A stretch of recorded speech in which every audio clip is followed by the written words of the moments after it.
ಹೈದರಾಬಾದ್ ನಾಯಕ ಇಶಾನ್ ಕಿಶನ್ 91 ಹಾಗೂ Heinrich Klaasen 40 ಇವರುಗಳ ಭರ್ಜರಿ ಪ್ರದರ್ಶನದ ಬಲದಿಂದ ಸನ್ರೈಸರ್ಸ್ ಹೈದರಾಬಾದ್ 217 ರನ್ಗಳ ಸವಾಲಿನ ಗುರಿಯನ್ನು ರಾಜಸ್ಥಾನ್ ರಾಯಲ್ಸ್ ತಂಡಕ್ಕೆ ನೀಡಿದೆ. 19ನೇ ಆವೃತ್ತಿಯ ಐಪಿಎಲ್ನ 21ನೇ ಪಂದ್ಯದಲ್ಲಿ ಟಾಸ್ ಸೋತರೂ ಮೊದಲು ಬ್ಯಾಟ್ ಮಾಡಿದ ಸನ್ರೈಸರ್ಸ್ ತಂಡದ ಆರಂಭ ಕಳಪೆಯಾಗಿತ್ತು.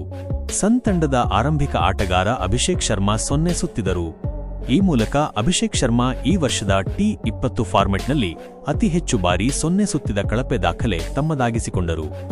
ಎರಡನೇ ವಿಕೆಟ್ಗೆ ಟ್ರಾವಿಸ್ ಹೆಡ್ ಹಾಗೂ ಇಶಾನ್ ಕಿಶನ್ ಜೋಡಿ ಭರ್ಜರಿ ಜೊತೆಯಾದ ಕಾಣಿಕೆ ನೀಡಿದರು.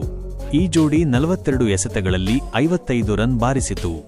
ಈ ವೇಳೆ 18 ರನ್ ಬಾರಿಸಿದ್ದಾಗ ಟ್ರಾವಿಸ್ ಹೆಡ್ ಇಲ್ಲದ ಹೊಡೆತಕ್ಕೆ ಮುಂದಾಗಿ ರಿಯಾನ್ ಪರಾಗ್ ಅವರು ವಿಕೆಟ್ ಒಪ್ಪಿಸಿದರು.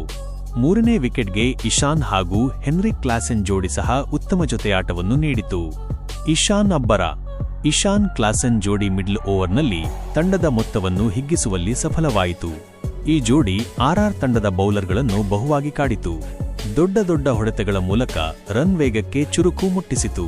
ಇಶಾನ್ ಕ್ಲಾಸೆನ್ ಜೋಡಿ 38 ಎಸೆತಗಳಲ್ಲಿ 88 ರನ್ ಸೇರಿಸಿತು. ಈ ಹಂತದಲ್ಲಿ ಇಶಾನ್ 44 ಎಸೆತಗಳಲ್ಲಿ 8 ಬೌಂಡರಿ 6 ಸಿಕ್ಸರ್ ಸಹಾಯದಿಂದ 91 ರನ್ ಸಿಡಿಸಿ ಔಟ್ ಆದರು. ನಿತೀಶ್ ಕುಮಾರ್ ರೆಡ್ಡಿ 28, ಸಲಿಲ್ ಆರೋರ್ ಅಜೇಯ 24 ರನ್ ಬಾರಿಸಿ ತಂಡದ ಮೊತ್ತವನ್ನು ಹಿಗ್ಗಿಸಿದರು. ಅಂತಿಮವಾಗಿ ಸನ್ರೈಸರ್ಸ್ 20 ಓವರ್ಗಳಲ್ಲಿ 6 ವಿಕೆಟ್ಗೆ 216 ರನ್ ಸಿಡಿಸಿತು. ರಾಜಸ್ಥಾನ್ ರಾಯಲ್ಸ್ ತಂಡದ ಪರ ಜೋಫ್ರಾ ಆರ್ಚರ್ 2 ವಿಕೆಟ್ ಪಡೆದರು.